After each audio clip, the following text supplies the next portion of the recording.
Hello, and welcome to the last video of the year. Who knows? Um, I'm in kind of a strange, pretty good mood right now, so I'm gonna try not to stop the camera if I just devolve into a giggle fit for no particular reason. Um, Part of the reason I'm in a good mood is because I just finished a song, and I've written a lot of songs, um, and usually I am not happy enough with the composition or something about the production that I never want to share it, but this time I just spent the whole weekend writing and producing a song to the best of my ability, and so I'm going to share it. So it's in the description if you want to watch it. The song is called Superfluous. But yeah, with that out of the way, um, let's talk about fun AvPD stuff. So, um,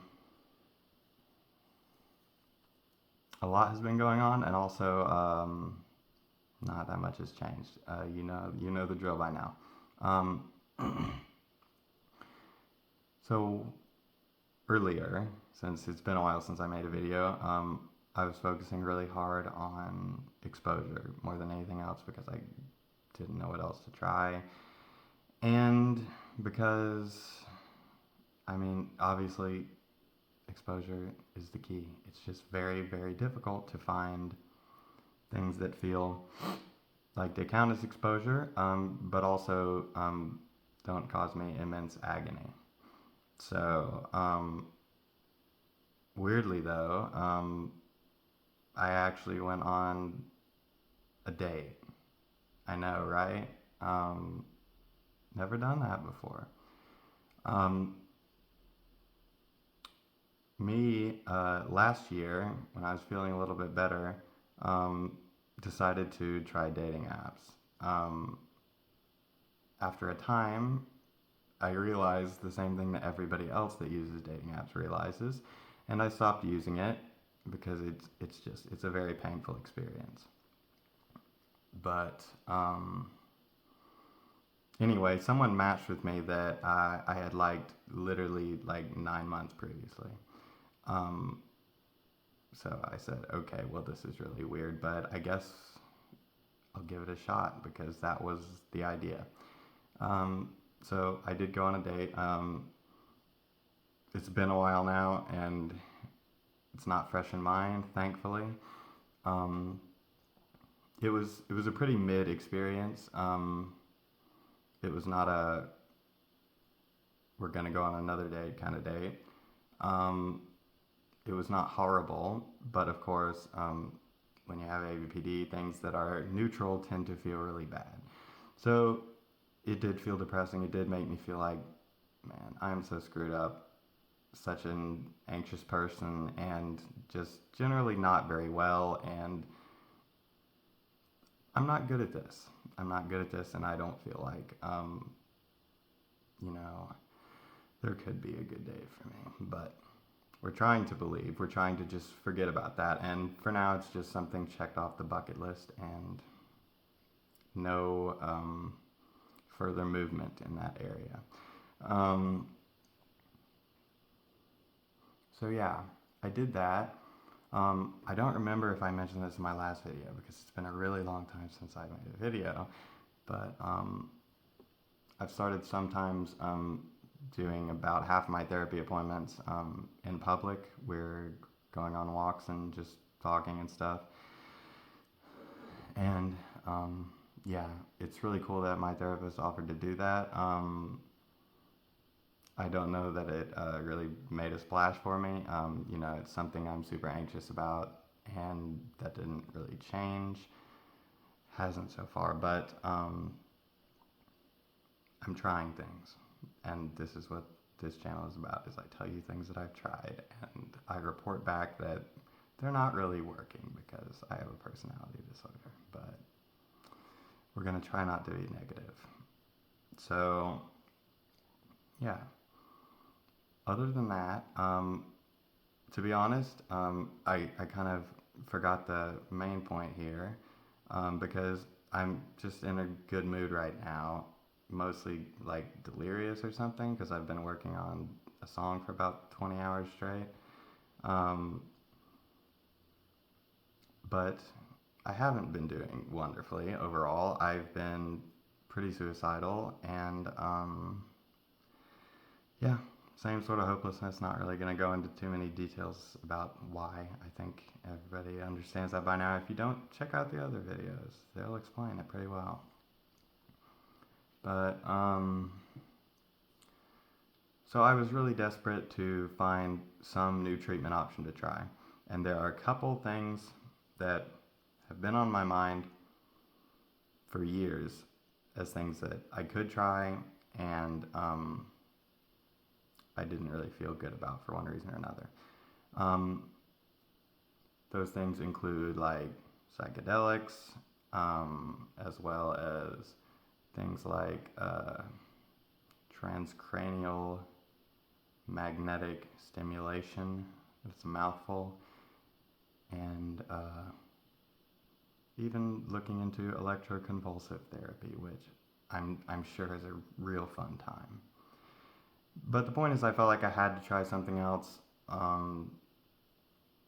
because otherwise I just wanted to off myself.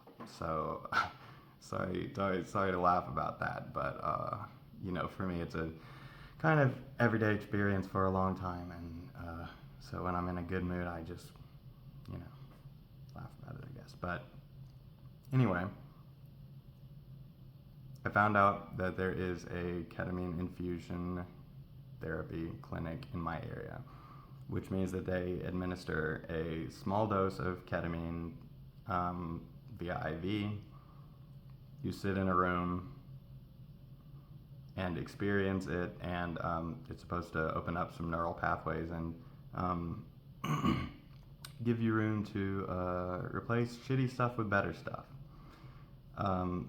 So I heard. So long story short, I gave it a shot. It was a lot, and I could talk about it forever, but I probably won't. In short, I've done 4 sessions of it, twice a week for 2 weeks, and that was enough for me. But I do want to talk about a little bit of it. So it's really hard to explain what it feels like. Apparently a lot of people have really strange reactions with their vision, like colors turn weird and stuff. None of that happened for me. But there was a lot of stuff related to sound, music kind of sounding worse but better at the same time. Like it was low quality, but I was really excited about it. Weird stuff like that.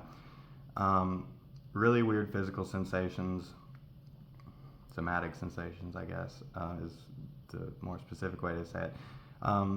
Feeling like my fingers were crab legs, weird stuff like that. But I'm not going to talk about that too much because, frankly, that's incidental. Nobody that's doing this treatment for mental health really cares about that, I don't think. So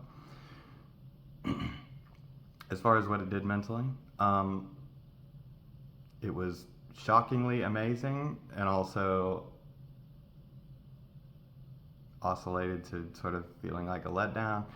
I don't know. So the first time I did it, I was frankly expecting that I would barely react to it because that just seems to be how I am with a lot of things. That was not the case at all. I felt great. I could think clearly, and I could think about whatever I wanted and not dwell on things that I didn't want to think about. If something bad came up, which that happens a lot with me, usually I think about it in a circle for an hour, and I really can't escape, and I can't do anything about it. But that wasn't the case while I was on ketamine. I was, I could just immediately think about something else. It was really cool.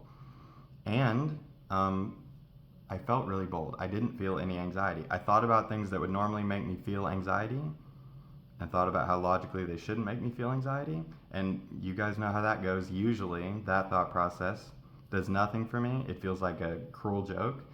But yeah, it just worked while I was on ketamine. I felt like I could do whatever I want, say whatever I want. It was amazing. It was amazing, and so of course, it made me feel really nice as far as like depression goes. Obviously, no, I was ecstatic. I was like thrilled. But of course, that doesn't last once the ketamine's out of your system. So then the question is, how do you benefit from neural pathways that have supposedly been reopened, and how do you replace bad thoughts with good thoughts? The answer is no clue. No clue. It's just kind of like everything else I've tried, like with therapy, where they explain, oh, this is why this behavior is illogical. And I'm like, yes, I know, but I still do it. How do I stop? And the answer is unknown. So it was a frustrating experience because I kept going. We increased the dose every time, and I wasn't budging. It wasn't changing anything outside of therapy. It did give me multiple hellish headaches, but that's not really related. But yeah, I mean, unfortunately, I kind of came up with the same answer that I have with every other treatment I've tried, which is that for some people, a realization is enough to propel them forward. And in this case, with ketamine, the realization is I actually can feel good and I can stop feeling self-conscious. And for me, that was actually a revelation. Whereas like therapy stuff, I don't know, I'm pretty self-aware, and so stuff like that has never really presented a major revelation for me. This is different because I legitimately did not believe that I could ever feel like that, and it was amazing. So the thing is that in some situations, I could see that revelation being enough. You know, it's just like all you needed was that little confidence boost to know that you can feel like that. Just go give it a shot. Maybe it'll work. Didn't work for me. So I don't think there's too much else I can say about that. It's an interesting experience, and I think it's worth trying. It is not cheap. Ketamine itself can be procured fairly cheaply, but the IV treatment in a doctor's office is not. So if you want to try it some other way, that's your deal. I don't know, but that was, I would say, the main downside because it was a good experience. Another downside for me was, again, like I said, hellish headaches. Apparently, for most people, they have dizziness for up to 45 minutes after the treatment. I had an unbelievably bad headache for 2 hours after the first one, and then around 5 hours after the next two, and then the final one, I had a headache for more than a day. The thing about that, though, is my last treatment was not a great experience. We increased the dose again, and basically it was too much for me. I was totally unable to think clearly, and that was okay. It wasn't good. I didn't feel like it would be helpful to be at a dose where I can't think clearly, but it was okay. But then at the very end, I think it was after the IV was disconnected from the ketamine, I had a panic attack. And I'm just going to say one thing I really regret about my book is saying that I had panic attacks when I really meant something that is perhaps better described by a term like anxiety attacks. And I knew it wasn't the best use of the term, but I didn't know the better term, anxiety attacks. It's an easy one. But now I've had an actual panic attack, and now I know firsthand what the difference is. My computer making a lovely noise there. But yeah, I had an actual panic attack. I had an extremely difficult time breathing, like I was breathing as hard as I could, but it felt like my lungs were too small to get enough oxygen to my brain, and I literally felt like I was going to die. It was really horrible. And yeah, I don't know. I decided for me that was a good place to stop trying the treatment, because of course they could lower the dose again and maybe I wouldn't have to experience that again. But the thing is, for me at this point, I was mostly wondering, if the dose continues to go up, will I see any different effect? And the answer for me is no. At a point, you can't take anymore. Your little body is going to scream. Um,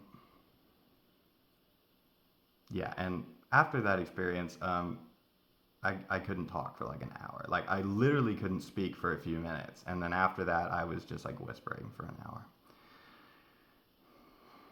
It was really fucked up. But yeah, like I say, the thing is with this treatment, what I heard is generally after about 3 treatments, you have a pretty good idea of what it can do for you. And I did 4, and yeah, I don't know. Um, I don't know for sure that it didn't do anything, because, like I say, I'm in a really good mood right now. But throughout the whole course of the treatments, I've not been. Earlier this weekend, I wasn't, and that's actually what inspired me to write the song that I wrote. And um, literally at this point, I'm like, my brain is fried from doing nothing but that for so long, and I think that's the main reason why I'm happy. And also because I'm kind of proud of myself, um, which doesn't happen a whole lot. I'm glad I finished the song and I'm sharing it. And it's not perfect, and it's not the best song I've ever written, and it's not the best singing I've ever done, but you know.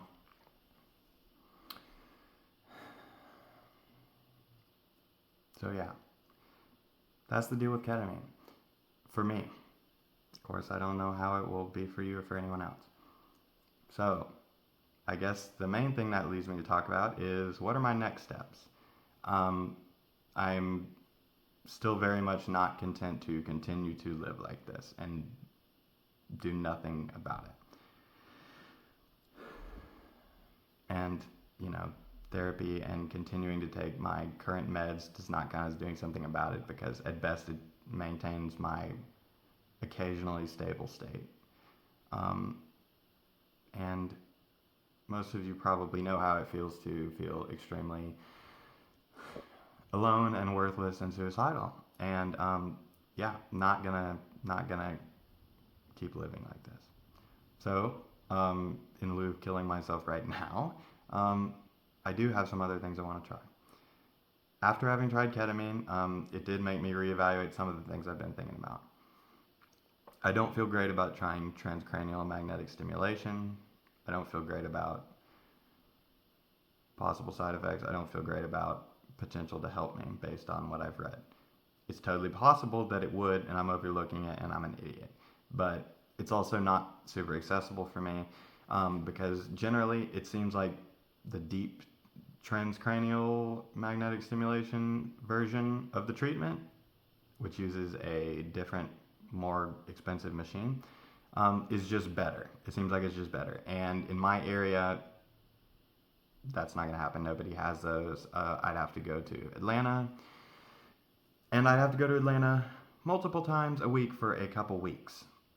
And one thing that's pretty consistent about TMS is, even if it's going to work, it gets worse before it gets better. Your symptoms get worse. Um, so having to do that while traveling to Atlanta constantly, no, it's just not really going to fly. So putting that off the table for now, electroconvulsive therapy is something I've heard about. I have no legitimate interest in trying that right now, so I'm not going to say anything more about that. But I just felt the need, since I mentioned it earlier, to be like, yeah, not on the books right now. But I have 2 things. So one thing is, now that I've done another treatment, it feels like it's time for some more exposure. Um, Obviously, it's always time for some more exposure. Isn't it great? But yeah, I just, you know, sort of the combination of, well, it's pretty much just desperation, but I feel like that's what I'm going to do next. So, to be specific, my therapist suggested I try going to a 12 steps group in my area, and I obviously am familiar with those. admittedly not a huge fan of things that have a spiritual aspect, which those programs do. I've been told by many people it's not that big of a deal. It's a very nebulous sort of spiritual thing, and you can interpret it however you want. I'm pretty uncomfortable with stuff like that, but I'm going to try it anyway. So I had a few options based on what I thought would be the best fit and what was in an area that didn't feel stressful for me to go to, stuff like that. I decided I'm going to try an ACA group, which is Adult Children of Alcoholics and Dysfunctional Families, or something like that. That's what it stands for. It's a far cry from a group where everybody's super anxious socially, abjectly, in every way. There's going to be some more functioning people there than me, and it's stressing me out. But I'm going to try. I'm going to go to a meeting. I'm going to try to go to at least 2 to make sure I give it a fair shot, but I can only promise 1. So that's this Tuesday, and I'm going to go and I'm going to see. And I'm not going to immediately post a video about how it goes unless it's just like the most amazing thing to ever happen to me, which seems pretty unlikely. But you'll hear about it eventually. So yeah, that's the next thing I'm trying exposure-wise. I still really want a proper anxiety support and or therapy group. It's just not a thing that's very realistic in my area unless I try to run it, and I don't have the capacity for that. And if you don't know what I'm talking about, you can go look at my older videos and figure that out. But I did try. I can't do that. I need help. I legitimately need help. I'm not in a super great position to be helping other people, except incidentally. And I do try to do that, but it remains incidental. I am in need of assistance. So, yeah. But as far as non-exposure treatment goes, actual treatments, the next thing on my list is to try phenelzine. You probably never heard of it. It's just a random prescription drug. It's from a class of drugs called MAOIs. I'm not going to try to remember what that acronym stands for. But basically, they're old school antidepressants and such that are not used much anymore because they can have a lot of side effects. They interact with just about every medication. You can't drink alcohol, which is not a problem for me, but nonetheless. And apparently they even interact with a lot of foods. Apparently foods that are high in tyramine can be problematic. And I'm going to have to do some more research into that, because from a cursory glance, it looks like a lot of the foods I like to eat are high in tyramine. Stuff like, it said over especially ripe fruit. And I'm like, that's my favorite thing. Anyway, I don't know. Gonna have to read more about that, but I'm going to try it anyway. The point is, this class of drugs has generally been replaced by newer drugs that have potentially fewer side effects, but yeah, you tell me how true that is. But definitely fewer drug interactions. But the thing is, I recently read about phenelzine being just a shockingly good medication specifically for treatment-resistant social anxiety. How I haven't heard of it before, I'm not sure. I have read about the class of drugs before. I don't know if I found this info about phenelzine before or not, but it's not new info. It's decades old, as well as consistently backed up by modern sources of people who take it or prescribe it. But there are not a ton of those because doctors are wary of prescribing them because of all of those reasons. But I'm going to get my hands on it one way or another. Joking mostly. But I think my doctor will prescribe it when I tell her what the deal is. But I'm not afraid to get another doctor if I need to, because I need to try stuff. And this feels like the best thing I haven't tried. So, I'm starting a very uncomfortable quest now to get off my meds. Specifically, you cannot take duloxetine at the same time as taking phenelzine. It just apparently is real bad. So the duloxetine has not been doing anything for me anyway at this point. But I've been trying to taper off it for months, and it has proven very, very difficult. I tend to get really brutal headaches if I don't take it for 24 hours. And it's a specific kind of headache where it literally reminds me, oh, I didn't take my med. I forgot my med last night or something. It's very, very obvious.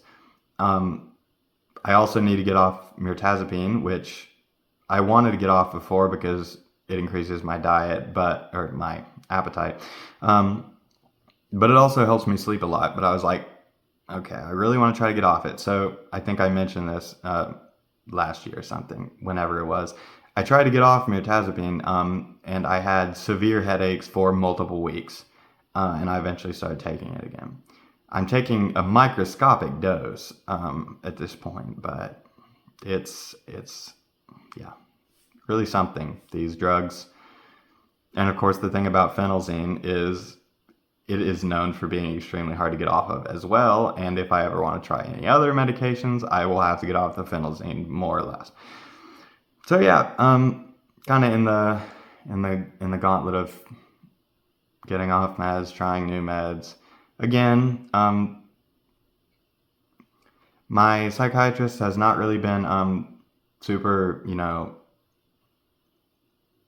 active in participating in my treatment and trying to figure out things I should be trying. She's just like, I think you need some therapy and keep taking your meds. And I'm like, I'm paying you a lot of money. Please give me something to try. But I have another idea of my own, so I'm going to try to convince her of it, and that's worked in the past. So yeah, that's what I'm doing right now. So hopefully starting tonight, I will be off my duloxetine, and I'm going to try to give it, I'm not a very patient person, but I'm going to try to give it as long as I can, maybe a couple weeks, and then get off the mirtazapine. But I'm really not patient when it comes to this shit. Like, I've been dealing with it for so long, and reading about people who are like, I needed to taper off this over the course of 2.5 years. I'm like, no, I'm not doing that. I'm just not. So yeah, I don't know. And I haven't chosen a great time to do it. It's the holiday season, woohoo. But fuck that. I don't wait around. I mean, I've been waiting around for a very long time, and I'm not happy. I kind of am right now, but it's a weird, different thing. You know what I mean? And I'm not okay with my life being like this. So that's what I'm trying next. So yeah, I think that's about all the ranting you're gonna get out of me for right now. It's about a half-hour video. I'll just say I don't know when my next video will be, of course. So good luck for the holidays. I hope you have a great holiday, of whatever variety at any time. But if you don't, I'm sorry. Just try to survive. That's what I'm going to be doing with some withdrawal headaches. So yeah, that's fun. But I think that's about it. So yeah, if you want to check out the song I wrote, links in the description. I hope you like it. It's weird, sort of heavy prog rock, but mostly clean vocals and some spoken word. It's weird. Maybe you won't like it. I kind of like it. But yeah, that's all for now. Stay in touch because I probably won't. Bye.